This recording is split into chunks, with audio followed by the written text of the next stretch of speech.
नमस्कार। आज की इस खास चर्चा और विश्लेषण में बहुत बहुत स्वागत है।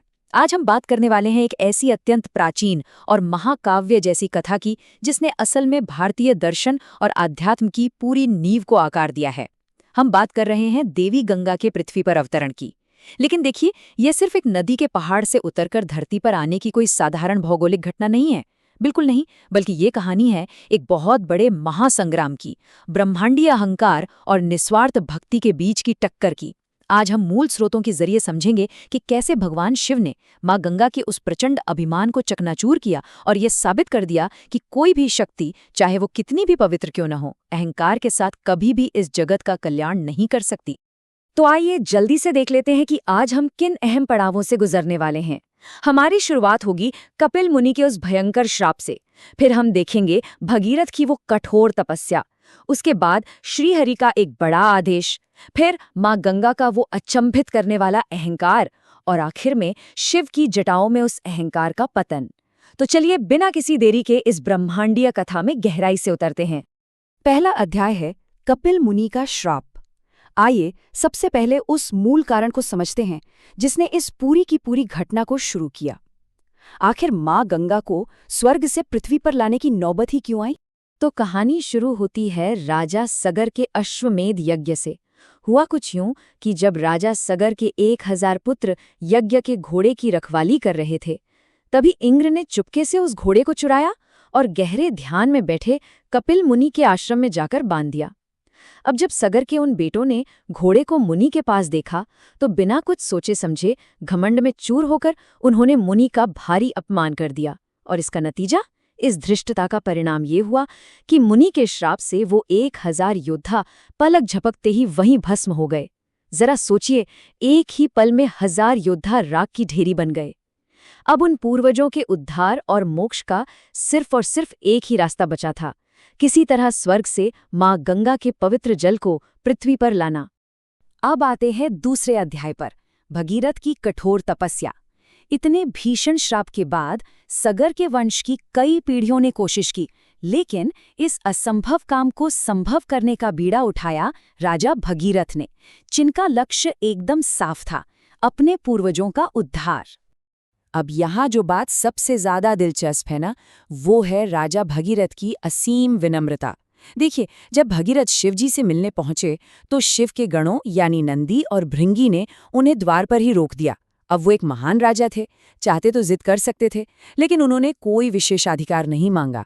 उन्होंने एकदम स्पष्ट कर दिया कि उनका मकसद भगवान की समाधि भंग करना बिल्कुल नहीं है। जिद या हट करने के बजाय उन्होंने अपनी पात्रता साबित करने के लिए अत्यंत कठोर तपस्या का रास्ता चुना। और सच कहूं तो सच्ची भक्ति यहीं से अपना असली रूप दिखाना शुरू करती है। और ये घटना बहुत ही शानदार तरीके से हमें ये बताती है कि महादेव वास्तव में क्या चाहते थे। जब भगवान शिव भगीरथ की इस तपस्या से प्रसन्न हुए और उन्हें दर्शन दिए तो उन्होंने एक बहुत ही गहरी बात कही। शिवजी ने कहा कि उद्देश्य केवल कुछ पूर्वजों को तारना नहीं होना चाहिए। अगर वाकई कल्याण की कामना है ना, तो संपूर्ण जगत के कल्याण की कामना करो। मतलब भगीरथ का ये प्रयास सिर्फ उनके पूर्वजों को ही मोक्ष नहीं देगा, बल्कि मां गंगा के आने से ये पूरी की पूरी धरती उपजाऊ और पाप मुक्त हो जाएगी। ये एक बहुत बड़ा विजन था। यहाँ से हम पहुँचते हैं अध्याय 3 पर, श्री हरि का आदेश। भगीरथ की तपस्या तो सफल हो गई और अब हमारी ये कहानी मुड़ती है ब्रह्मांडीय लोक की तरफ, जहाँ भगवान विष्णु मां गंगा को एक ऐसा निर्देश देने वाले थे जो पूरी सृष्टि का भविष्य बदलने वाला था। यहाँ पर दो बिल्कुल उल्टे दृष्टिकोण आपस में टकरा रहे हैं। एक तरफ मां गंगा हैं, जिन्हें लग रहा था कि पृथ्वी पर जाना एक तरह की सजा है, एक दंड है। उनका सोचना था कि हमेशा के लिए धरती पर चले जाना और श्रीहरि के चरणों से दूर हो जाना तो एक श्राप जैसा है। उन्हें इस बात का भी डर था कि भाई पृथ्वीवासियों के पाप धोते धोते कहीं उनकी अपनी पवित्रता ही खत्म न हो जाए। लेकिन दूसरी तरफ देखिए, भगवान विष्णु का वो विराट ब्रह्मांडीय दृष्टिकोण। वो समझाते हैं कि जीवों के दुख में भागीदार बनना कोई सजा नहीं है, बल्कि ये तो एक सर्वोच्च पुरस्कार है। ये कोई छोटा मोटा काम नहीं, बल्कि एक बहुत ही महान उद्देश्य है। विष्णु जी का ये वाक्य ना इस पूरी कहानी का बहुत ही गहरा और खूबसूरत संदेश है। वो गंगा जी के मन का डर दूर करते हुए बहुत प्यार से कहते हैं कि किसी का हित या उद्धार करने से कभी किसी की उज्ज्वलता या पवित्रता कम नहीं होती, बल्कि वो तो कई गुना और बढ़ जाती है। भगवान विष्णु उन्हें पूरा भरोसा दिलाते हैं कि धरती पर जाकर पापियों का उद्धार करने से गंगा कभी अपवित्र नहीं होंगी, बल्कि पूरी की पूरी मानवता उन्हें एक माता का दर्जा देगी और युगों युगों तक उनकी जय जयकार होगी। और अब आता है अध्याय 4, माँ गंगा का अहंकार। श्री हरि के इतना समझाने पर माँ गंगा पृथ्वी पर जाने के लिए मान तो गई, लेकिन यहीं पर इस महाकाव्य में सबसे बड़ा और सबसे नाटकीय मोड़ आ जाता है। जैसे ही गंगा ने स्वर्ग से धरती की तरफ अपना सफर शुरू किया, अचानक उन्हें अपनी ताकत और अपने वेग पर प्रचंड घमंड हो गया। उनका अहंकार इस हद तक बढ़ गया कि उन्होंने सोचा, जरा एक सेकंड के लिए कल्पना कीजिए, उन्होंने सोचा कि वे अपने वेग से स्वयं देवाधिदेव महादेव को ही अपने साथ बहा ले जाएंगी। मतलब क्या बात है! अपनी अपार शक्ति के इस नशे में माँ गंगा अपना वो पवित्र और परोपकारी उद्देश्य बिल्कुल ही भूल बैठी, जिसके लिए उन्हें पृथ्वी पर भेजा जा रहा था। जरा एक पल रुककर इस बारे में सोचते हैं।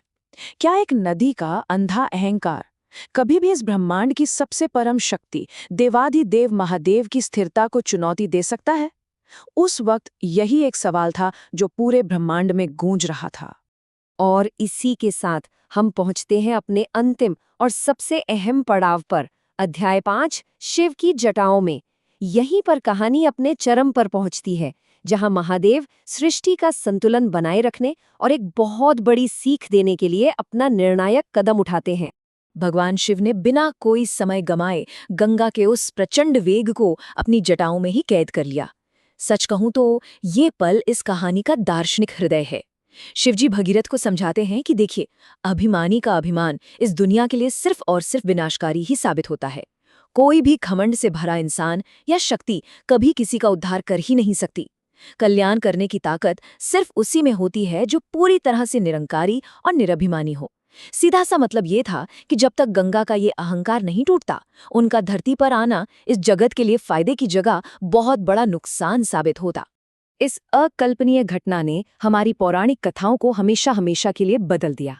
जो माँ गंगा इतने भयंकर अहंकार से भरी हुई थी, वो शिव की विशाल जटाओं में बस एक छोटी सी बूंद की तरह खोकर रह गईं। धरती को प्रलय से बचाने और गंगा का ये घमंड तोड़ने के इस शानदार काम की वजह से ही भगवान शिव को एक नया और अत्यंत श्रद्धेय नाम मिला, गंगाधर, जिसका अर्थ है वो जो गंगा को धारण करता है।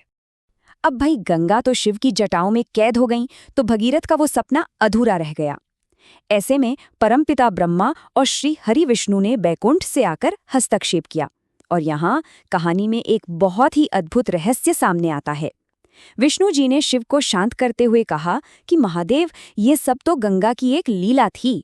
असल में गंगा खुद चाहती थी कि महादेव को गंगाधर और गंगेश्वर जैसे महान नाम मिले। बस इसीलिए उन्होंने ये सारा अहंकार करने का नाटक रचा था।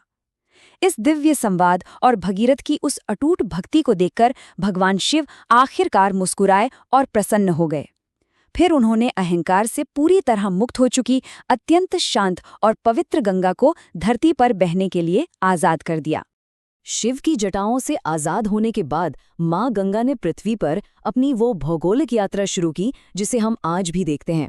वो सबसे पहले गौमुख से प्रकट हुई, फिर बहते हुए हरिद्वार के मैदानी इलाकों में आकर उन्होंने सबको पावन किया। वहां से आगे बढ़ते हुए प्रयाग के घाटों की शोभा बढ़ाई और आखिर में वाराणसी पहुंचकर काशी को मोक्ष की नगरी के रूप में स्थापित कर दिया। ये पूरी की पूरी यात्रा सिर्फ पानी का बहना नहीं था, ये चेतना और उद्धार की एक जीवित यात्रा थी।